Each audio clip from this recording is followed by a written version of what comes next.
I'm Peggy Peck, MedPage Today. I'm at the American College of Cardiology meeting in Atlanta, and I'm speaking today with Dr. Brian Omerku, who is the co-chair of the meeting and is also an interventional cardiologist from Temple University in Philadelphia. We're talking about action that was taken less than 24 hours ago by the FDA in putting a black box warning on Clopidogrel, Plavix. And the warning has to do with clopidogrel resistance. This was kind of a surprising action in some ways for the FDA to have taken.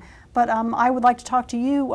It seems to me, FDA taking action while your meeting is going on, how easy is it for you to get this news out to your fellow cardiologists who are here? I think there's curiously not an easy in-meeting mechanism for immediate developing stories like this to be presented in sessions. It's actually an interesting instruction for us, perhaps, for future meetings. But this will pass by word of mouth like wildfire. And so I imagine that by tomorrow morning there won't be a soul at the meeting that isn't aware of this. Okay. Well, you said it'll pass by like wildfire. And it seems to me what the FDA is saying is that clinicians need to be aware of the fact that a certain percentage, and it's not clear exactly what that percentage is, but somewhere I believe around 14%, might be higher, might be lower, of patients are resistant to clopidogrel. So they're not getting the benefit with clopidogrel that they should be getting for antiplatelet therapy. So the option is to find out, to identify patients who are not getting that benefit by testing, and one could do genetic testing or one could do platelet testing, so that would be one option. Another option would be maybe just to increase the dose of clopidogrel so you have a more potent dose, and a third option might be to turn to another drug. And currently there is actually just one other drug, and that's prasugrel, and it's considered more potent, but it also has shown a slight bleeding risk. So you tell me, you're a clinician, you're an interventionalist, what do you think is going to happen? Well, I think we need a solution to this problem. I think an excellent question has been asked by this, and it's a safety-related question. In the first place, the percentage of people who have reduced function alleles for the active cytochrome P450 2C19 is in some studies as high as 30% of the population. In other studies, it's as low as 2%. So it varies around the perhaps 14 where you had mentioned. That means that fully that percentage are going to fail to get the benefit from the clopidogrel. Now, the solutions, you have mentioned them all in your intro, in your question. The first one is to use an alternative medication. And there is prasugrel is available. It does have a higher bleeding risk, particularly in patients with low body weight. The second alternative is to increase the strength of the medication. The FDA, in the preparation that I did for this interview, allude to data where 40 healthy subjects were studied, and there were 10 in each group of different speed of response to clopidogrel, or to the metabolism, the cytochrome metabolism. And there were ultra fast, there were normal, there were intermediate, and there were poor. And those four groups, all those 40 patients, received clopidogrel at a standard dose of 300 milligrams as a loading dose and 75 milligrams as a daily dose for 5 days. They then were crossed over after a washout period of 5 days to a higher dose, 600 milligrams as a loading dose and 150 as a daily dose.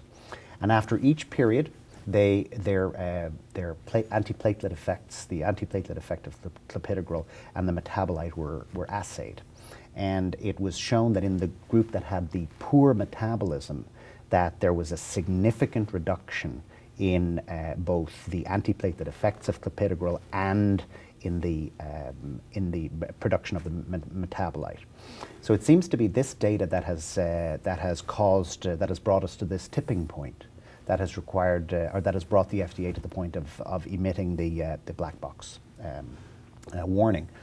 Now, the third alternative, of course, is to do genetic genotyping on patients routinely.